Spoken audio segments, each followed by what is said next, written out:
Hello everyone, welcome to HFY Beyond Terror. This channel is all about HFY and sci-fi stories, where humanity's underestimated and then proves... The first thing Jace Mallory noticed was the silence. Not the honest silence of a dead world he'd worked those. 2. Counting his own breathing inside a helmet. Listening for the tick of ice and the distant groan of shifting rock. This was different. This was silence with edges, like the valley was holding its breath. His left knee complained as he crested the ridge. Old shrapnel loved the cold. The wind on Kestrel 9 cut sideways through the scrub and turned the dust into needles. He pulled his scarf higher, squinted through amber lenses, and let his gaze sweep the bowl below. Then the bowl blinked. A smear of metal half buried in the slope caught a weak sunbeam and threw it back at him. Too straight, too clean, too wrong to be natural. Jace froze, hand hovering near the battered rifle slung across his chest more out of habit than need. There were no official routes out here, no prospectors with licenses. No reason for a ship to be something moved. Low and twitching, near the wreck. Jace's instincts. Trained in wars that never made it into the recruitment posters. Whispered ambush. His other instincts, the ones that had survived what the trained ones didn't, whispered help. He started down. Each step slid in loose grit. He kept his weight forward, boot solace biting. The wind shoved at him like an impatient hand. As he got closer, the shape resolved. The wreck wasn't human. Too smooth. Too narrow. Like a blade plunged into the earth at a shallow angle and snapped. And in the shadow of that blade, sprawled among torn foil panels and blackened insulation, were two bodies. One was small-furred, with ears pinned flat and a tail stretched stiff in the dust. A cat, if you used earthwords sloppily, but its chest rose with a stuttering rhythm and something dark matted its side. The other was not a cat. She lay on her back, half under a curled section of hull. Armor plates like layered fish scales covered her torso, cracked in two places. Her skin, what Jace could see of it, had a dull violet cast. 4 fingers on each hand. Eyes closed. Mouth slightly open. A thin line of pale blood dried at the corner. Alien. Real, unambiguous. I am not supposed to be here. Alien. Jac. He stopped just out of arm's reach and listened for anything else. Footsteps. Drones, the buzz of an active beacon. Nothing. He swallowed. His throat felt like sand. Hey, he called, voice rough. You alive? The cat thing's head jerked toward him. Its eyes opened golden and slit-pupilled, locking on him with a predator's clarity that didn't belong in a dying animal. It tried to stand. It failed. It hissed anyway. Jace lifted both hands. Palms out. The universal sign for I'm not shooting you right now. Easy, easy, I'm not. The alien's eyes fluttered. Her head turned a fraction toward him. A sound came out, more breath than word. The cat crawled, dragging its back leg until it pressed its body against her side, like it was trying to plug the leaking life with warmth. That did something to Jace's chest that he didn't have a name for anymore. He stepped closer. The cat hissed again, weaker this time. But its tail lashed and its teeth bared. The gesture wasn't mindless rage. It was duty. Stand between the threat and your person. Hold your line even if you're bleeding out. Jace had seen that before. He exhaled slowly. Okay, soldier. I hear you. He crouched with care, moving in small increments. His knee popped. He winced, paused. The cat's ears twitched. It didn't relax, but it didn't lunge either. Name's Jace, he said, because some part of him still believed names mattered. I've got water and a medkit. If you let me, I can keep you both from dying in the dirt. He reached for his pack slowly, deliberately, and unbuckled the top flap. The cat's eyes tracked his hand. Jace pulled out a silver squeeze bottle and popped the cap. He dribbled a thin stream of water onto the dust.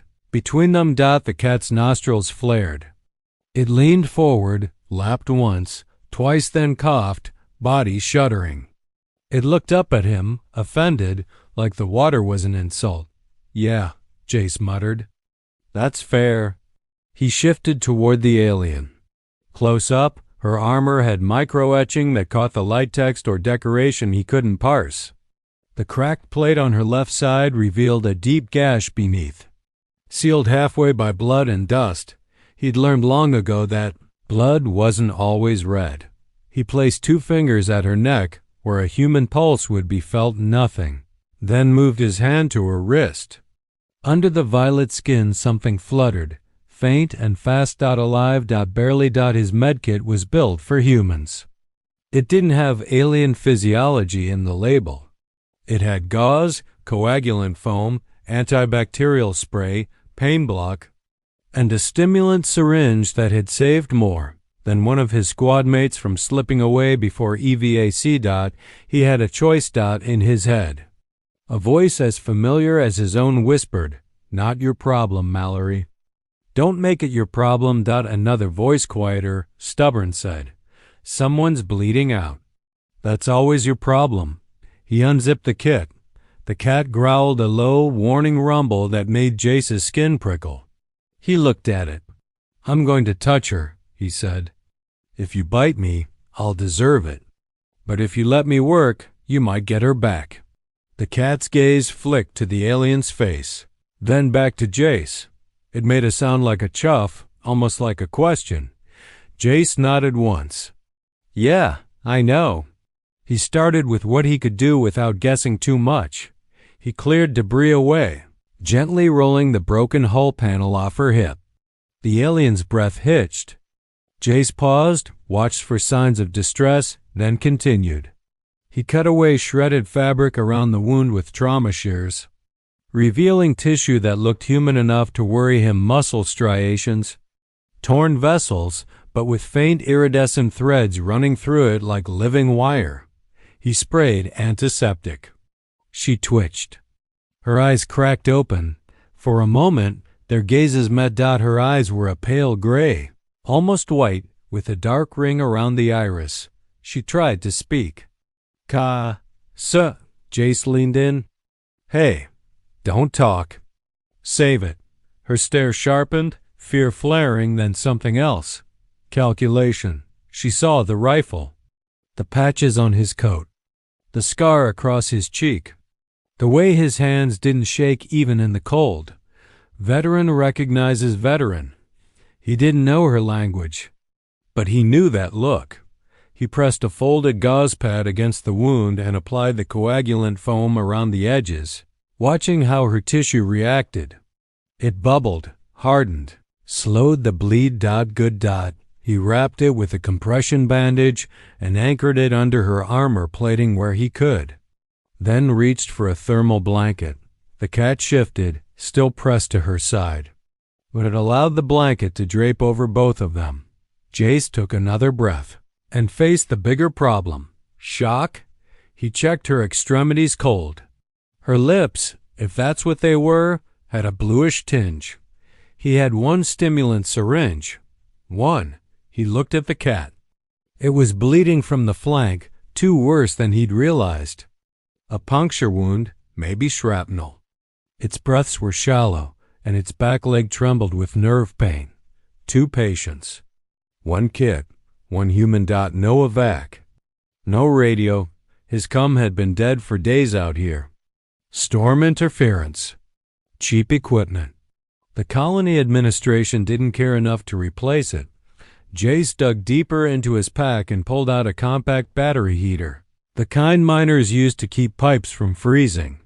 He snapped it open, set it on the ground, and placed the thermal blanket over it. Creating a pocket of warmth. He slid the alien a few inches toward the heat. The cat shifted with her, never leaving contact. "Okay," he said, voice low. "Here's the deal. We're getting you to my cabin. It's a 2-hour hike if the weather doesn't turn. I've got a shelter, food, and a working generator. I can't fix your ship, but I can keep you alive long enough to—" He stopped, because he realized he was bargaining with someone who might not understand any of it. So he simplified, "I'm not leaving you here." The alien blinked slowly. Her hand, weak and trembling, lifted an inch. She reached toward him. The cat watched, tense. Jace held still. Her fingers brushed the back of his glove. Light touch. Almost nothing. And then she passed out. "Right," Jace muttered. "Cool, that's fine." He turned to the cat. "Your turn." It hissed as he approached, but the sound lacked conviction now. Jace carefully examined the puncture, found a sliver of metal lodged in the muscle. He sterilized his multi-tool blade, whispered an apology the cat didn't need, and pulled the shard free. The cat screamed, not like an animal, like a person who knew exactly what was happening and hated it. Jace's jaw tightened. "Yeah, I know. I'm sorry." He packed the wound with gauze and foam, wrapped it tight, and then took out his last dose of pain block. He hesitated, then injected a tiny amount into the cat's shoulder muscle. The cat's eyes went wide, then softened, rage blurring into exhaustion. It sagged. Jace let out a breath he didn't know he'd been holding. Good, good. Now came the part he hated, moving them. He couldn't carry both in his arms over rough terrain. He could drag them on a tarp, but the rocks would tear it. He could make a sled from hull scraps if he had time and tools. The wind picked up. The valley's silence broke, replaced by a rising moan. Storm. Jac. He looked up at the sky. A bruise of gray thickened on the horizon, rolling fast. No time. He stripped off his outer coat, spread it on the ground, and eased the alien onto it like a stretcher. He placed the cat on her chest, because that was where it wanted to be, and because body heat mattered. Then he grabbed the coat sleeves, braced his boots, and started dragging. The wreck groaned behind him as the wind hit it, metal creaking like an old ship's bones. The first 100 meters were pure stubbornness. His shoulders burned. His knees screamed. The cold got meaner. Jace didn't stop. He kept talking. Not because he thought they understood, but because silence was dangerous. Silence let the past creep in. "Used to do this for guys bigger than me," he said between breaths. "Back when I had a squad. Back when I had orders." A gust slammed into him. Dust filled his mouth. He spat grit and kept going. "No orders now, just me being stupid, I guess." The cat's head lifted weakly, its golden eyes fixed on him. It made a sound soft, questioning again. "Yeah," Jay said, grimacing. "Stupid's one word. Another is, he didn't finish." The word human felt too big in his mouth. The storm reached them halfway up the ridge. Snow, real snow, not dust, began to fall in sharp sideways lines. Visibility dropped to a few meters. The world turned white and angry. Jace's cabin was somewhere ahead, tucked into a fold of rock like an apology. He navigated by memory and pain. When he finally saw the dark shape of his door, he laughed, one short bark that turned into a cough. He hauled the coat stretcher to the threshold, fumbled with the latch, and shoved inside. Warmth hit him like a shove back. The cabin smelled of oil, dried herbs, and old wood. A single overhead light flickered as the generator protested the sudden door open cold. Jace dragged them to the small cot against the wall and eased them onto it. The alien's skin was ice. The cat's paws were cold as stone. "Okay," he said, voice cracking. "Okay, we're inside. That's step one." He peeled off his gloves and checked the alien's bandage. The foam held. The bleed had slowed to a seep. He checked the cat's wrap. Still tight. He grabbed his old army canteen, filled a cup, and held it near the alien's lips. She didn't wake. He tried again with the cat, offering water on his fingertip. The cat lapped once, then pressed its face into the alien's neck and went still. Jay stared at them for a long second. Then he moved. He stoked the heater, built a nest of blankets around them, and then went to the small cabinet where he kept the stuff he told himself he didn't need anymore. Extra antibiotics, sterile needles, a field manual he'd memorized but couldn't throw away. He set everything on the table like a ritual. The storm hammered the cabin walls. Jace looked down at his hand scarred, steady, stained with someone else's blood again. "Don't you die," he told them, not sure who he meant. "I didn't drag you two through hell for nothing." She woke to the smell of iron and smoke. Not ship smoke. Not burning composites. This was organic, old, warm. Her eyes opened slowly. Ceiling, rough boards. A light that flickered like a weak star. Walls that held the wind back. She tried to move. Pain lanced through her side and stole her breath. A small, distressed chirp came from her chest. She looked down. Naru was there. Her tracker cat. His fur matted with dried blood, but his eyes open, watching her with fierce relief. He pressed his forehead against her collarbone, purring in a low vibration that made her ribs ache. "Naru," she whispered. Her voice came out thick, unfamiliar in this air. The room's other occupant noticed. A human sat on a chair near the heater, asleep upright, head tilted back, mouth slightly open. He wore rough clothes stained with dust and blood. His hair was dark with strands of gray. His face lined with the kind of exhaustion that didn't come from missed sleep, but from years. A weapon leaned against the wall within his reach. Her heart sped. Naru's ears flattened. He lifted his head, a low growl building. The human's eyes snapped open instantly. He didn't jerk, didn't scramble. He simply became awake, like a switch flipping. His gaze locked onto hers. For a heartbeat, neither moved. Then the human lifted both hands, palms open, and spoke in a voice that was calm but roughened by disuse. "Hey," he said. "Good, you're awake." She didn't understand the words, but she recognized the tone. Not threat. Not command. Relief. Her translator implant damaged. Its interface flashing errors buzzed faintly at the base of her skull. It spat out a partial parse. "Awake, good." She swallowed. Her throat burned. She forced herself to breathe through the pain and studied him. His posture was guarded but not aggressive.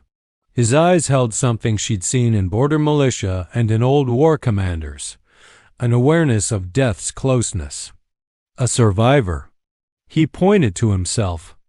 "Jace," he said, tapping his chest. She tried to answer. Her own name was a mouthful of clicks in his physiology. She chose the simpler rank call sign her unit used. "Vey," she rasped. "Veyru." His eyebrows rose. He nodded like he'd understood enough. He gestured toward her bandaged side. "Hurt," he said, then made a gentle no motion with his hand. "Don't move." She wanted to argue, to reach for her cum, to check for pursuit, to confirm whether her mission had failed. But Naru's weight on her chest, warm and real, and the human steady watchfulness pinned her in place more effectively than restraints. She let her eyes drift.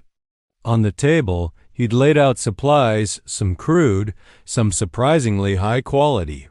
Sterile wraps, coagulant, a small device she recognized as a human heater. He'd treated her. He'd treated Naru. Her throat tightened with something like shame. She had expected a human to either shoot her on sight or turn her over to whatever authority paid best. Humans on the frontier had reputations. Predators in soft skin, unpredictable, dangerously loyal to their own. This one had found two dying strangers and brought them into his home. She slowly raised her hand, palm up, in a gesture of gratitude that meant life-dead acknowledged among her people. The human stared, then hesitantly mirrored the motion, palm up as if trying to match the language of hands. Naru sniffed the air toward him, still wary. The human looked at the cat and spoke softly. "Hey, soldier," he said. "You did good." Naru blinked. His growl softened into a quiet rumble. Vei's translator pinned again, giving her a clearer word, soldier. She looked at Naru, her tracker. Her partner, bred for scent and silence. Trained to find what others couldn't. They called him a cat because humans lacked better terms, but he was more than that. He was the living map of a battlefield. And the human had called him soldier with the same weight her unit used. She met the human's eyes again. Why? She asked in broken standard, the words halting as her implant scraped fragments from the air. Why? Help? The human's gaze flicked away, like the question hit something tender. He rubbed his thumb against a scar on his knuckle.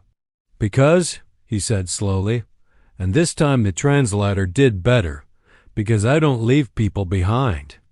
Vei's breath caught. A doctrine. A promise. A thing said often and broken often too in her experience. But his eyes didn't look like a man trying to convince her. They looked like a man reminding himself. Naru shifted and nudged Vei's chin as if agreeing. Vei swallowed again, the motion sending pain through her side. You? Alone? She asked. The human smile was small and sharp, like it had edges. Yeah, he said. For a while. Silence filled the cabin, not the valley's edged silence, but the heavy quiet of shared understanding. Outside, the storm howled.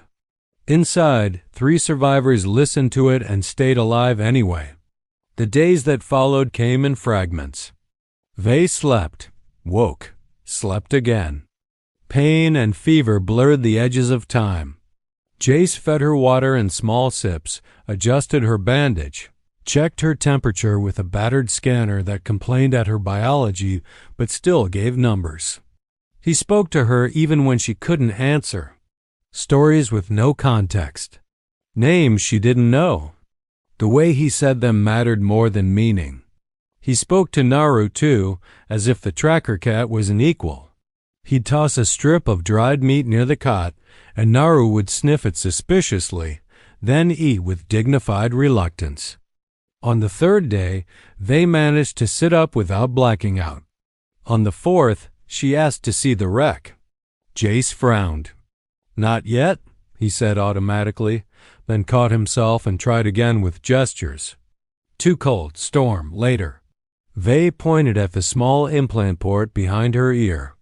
Translator. Damaged, she said. Need? Tools. Jay scratched his jaw. I've got tools, he said. Not sure they're the right kind. He hesitated, then reached under his bed and pulled out a case Vei didn't expect. Delicate instrument arms, magnifiers, fine solder wire. Mining gear? She asked. He snorted. No, old hobby. He didn't elaborate. He worked carefully, hand steady. Vei watched him from the cot, fascinated. Humans were supposed to be brutish strong hands, blunt force. His hands were precise, patient. When he finished, the translator's interface cleared enough to catch full sentences. Vei tested it with a cautious phrase. You are. Not colony militia. Jace barked a laugh. No. What are you? He paused, eyes going distant. Used to be a lot of things. Now I'm a guy with a cabin who doesn't like crowds. Vei nodded slowly. Veteran. Jace's eyes snapped back to her. Yeah, he said quietly. How do you know? Vei touched her own side where the bandage lay. Only veteran treats wounds like you, she said. Fast, calm, angry at death. Jace's mouth tightened. Death earned my anger. Naru, sensing the shift, hopped down from the cot still limping and walked to Jace. He sniffed Jace's hand. Then after a long, dramatic pause rubbed his head against Jace's knuckles. Jace blinked. Well, he whispered, that's new. Vay felt something in her chest unclench, just a fraction. Then the cabin's old radio, sitting on a shelf like a forgotten relic, crackled. Jace's head turned instantly. A voice burst through distorted, frantic, repeating. All Frontier units, be advised, unknown vessel down in Sector 12. Possible hostile. Quarantine protocol active. Bounty authorized for live capture. Repeat bounty authorized. Jay stood so fast his chair scraped the floor. His jaw set like a door slamming. Vay sat frozen. Sector 12. That was here.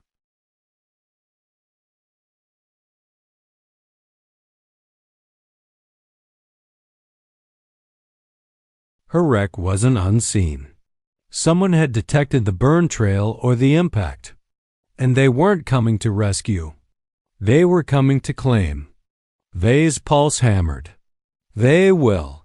Take me, she said, voice tight. Interrogate. Sell. Jace's eyes stayed on the radio as if he could glare the words back into silence. Yeah, he said. They will. Naru growled, a deep sound that vibrated in his chest. Vay forced herself to swing her legs off the cot. Pain flared, but adrenaline cut through it. We must go, she said. My ship has beacon. Jay shook his head. No, your ship is a landmark. We don't go toward the thing people are hunting. Vay's eyes widened.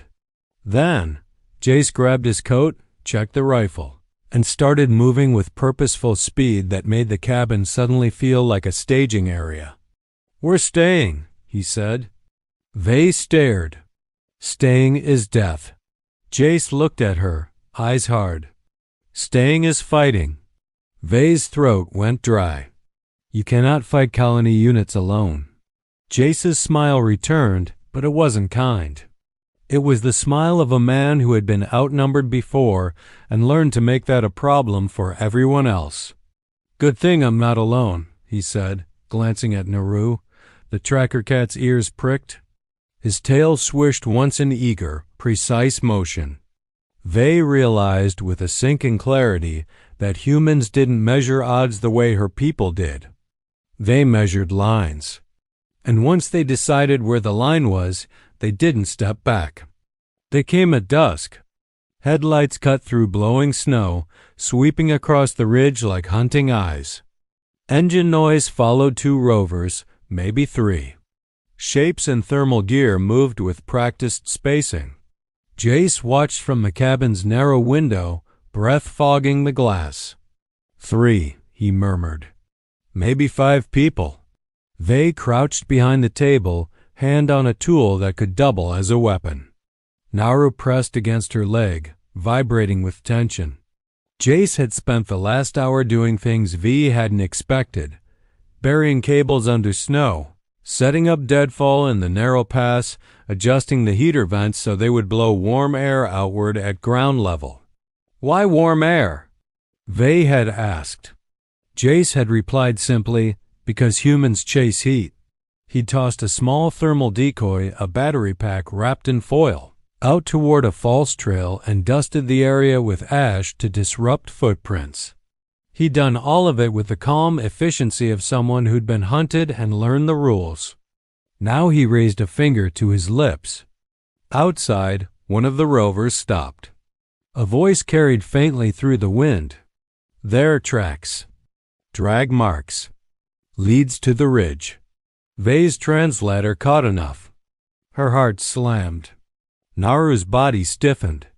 His nose lifted, tasting the air. Jace whispered, "Stay behind me." Vay almost laughed at the absurdity. She was a trained pilot officer. He was a solitary human with an old rifle. But the command wasn't about rank. It was about responsibility. The searchers advanced. Their lights swept closer. Then one of them stepped into the narrow path Jace had chosen. A wire snapped taut. A hidden weighted log swung down with brutal simplicity and smashed the rover's antenna mast, sending sparks into the snow. The searchers stumbled back, swearing. "Trap," Jace exhaled. "Old school still works." The rover's lights jerked wildly as they repositioned. Another voice barked orders. Vay's stomach twisted. They were professionals. Jace clicked off the cabin's interior light. Darkness wrapped them. "Now," he murmured to Naru. The tracker cat slipped out through a low hatch in the floor. Vay hadn't noticed an old crawlspace exit. Jace had shown it to her earlier like a magician revealing a trick. Naru disappeared into the storm. Vay grabbed Jace's sleeve. "You send him alone?" Jace's eyes stayed on the window. "He's not alone," he said. "He's doing what he was bred and trained to do." The searchers reached the cabin. A fist slammed against the door. "Open up, Colony Authority." Jace didn't move. The door shuttered again. Vay's breath came fast. Jace raised the rifle, not toward the door, but toward the ceiling, aiming at a specific beam. He whispered, "In the wars, the scariest thing wasn't the enemy. It was the moment you realized nobody was coming to save you." The third slam came. Jace fired. The shot punched through the beam. The beam, already weakened by his earlier sawing, snapped. A shelf of packed snow and ice he'd built on the roof collapsed all at once, dumping a white avalanche off the eaves and onto. The searchers clustered at the door. Shouts, coughs. The radio crackled with panicked chatter. Jace didn't celebrate. He moved. He grabbed Vay by the arm and dragged her toward the back hatch. Pain flared through her side, but she clamped her jaw and followed, because now she understood what he'd been doing. Not defending the cabin. Buying time. They slipped out into the storm, low and fast. The wind swallowed them. Snow stung their faces. They made for the rock fold behind the cabin where Jace had carved a shallow trench days ago. "Where is Naru?" Vay gasped. Jace pointed into the darkness. "Making them chase ghosts." As if summoned by the words, a sharp yowl cut through the wind far to the left, away from them. Then another closer. The searcher's light swung toward the sound. "Tracker animal." Someone shouted. "Follow it." Vay's chest tightened with fear and pride. Naru was doing exactly what he was meant to, drawing attention, controlling the hunt. Jace leaned close to Vay's ear. "This is the part where humans get stubborn," he said. Then he raised his own voice loud, clear, carrying through the storm. "Hey," he shouted. "Over here." Vay stared at him, horrified. "Jace," he grinned. "Told you, stupid." The light swung toward them. Jace fired once not to hit, but to signal. The shot cracked the air, making the valley ring. And then, from the ridge above, a sound answered deep, mechanical, descending. A thrum. Vay's head snapped up. Through the blowing snow, she saw it, a sleek silhouette dropping out of the cloud cover with precision, wings folding in like a bird of war. A ship, not colony. Her ship's sister craft an extraction shuttle from her unit, guided by Naru, because Naru wasn't just a tracker. He was a beacon bearer, bonded to Vay's signal imprint. When he'd slipped out, he'd found the wreck's surviving transponder fragment and dragged it through the snow to higher ground, where it could whisper into the sky. Vay's eyes burned. Naru. Jace stared up at the descending shuttle, awe cracking through his hardened expression. "Well," he breathed, "that's convenient." The searchers panicked, scattering as the shuttle's belly lights flared and a ramp extended. Armed figures in sleek armor poured out, moving with disciplined speed Vay's people. Jace grabbed Vay, half carrying her toward the ramp. "Go," he said. "Get on." Vay turned, reaching for him. "You come." Jace shook his head, eyes flicking toward the searchers regrouping, weapons raising. "I'm not letting them shoot you in the back," he said. Vei's translator delivered his words cleanly. Her chest tightened. Naru, limping but alive, burst out of the snow and leaped onto the ramp, then spun back toward Jace, tail high, eyes blazing. Vei looked between them. Two soldiers on two sides of a war that hadn't officially started. Jace met her gaze. "I'm not leaving anyone behind," he said again. Not as a promise to her now. As a promise to himself.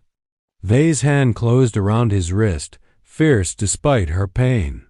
"Then do not," she said. "Come." The shuttle's armed troopers took position, their weapons aimed not at Jace but at the bounty hunters, clear, undeniable. The searchers hesitated. They were brave enough to bully a lone cabin, not brave enough to start a shooting war with an alien extraction unit on open ground. Jace stared at the troopers, then at Vei, then at Naru. His jaw worked. Then, finally, he let out a breath that sounded like surrender. "All right," he muttered. "Fine, but I'm bringing my damn coffee." Vei's laugh was half a cough, half a sob. Naru butted Jace's leg, impatient. Jace limped up the ramp with them, snow swirling around his boots, the storm howling like it was angry at being denied its prey.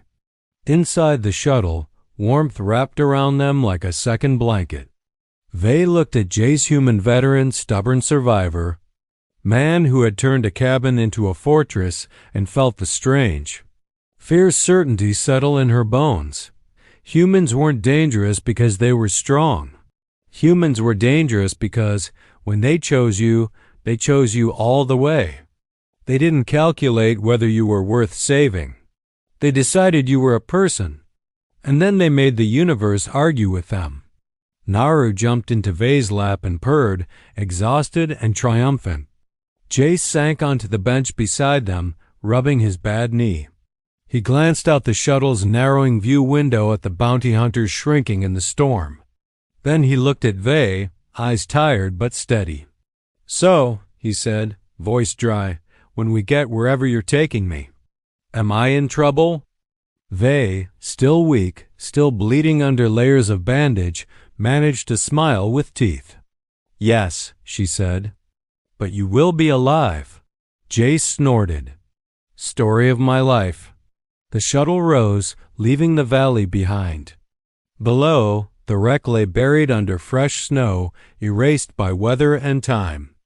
Above, 3 survivors climbed into the darkened alien pilot, her wounded tracking cat, and the human veteran who found them dying and decided that was unacceptable. Somewhere far beyond the storm, the stars waited. And if the universe had any sense at all, it would start learning a new rule. Don't bet against a human who has decided you're theirs to protect.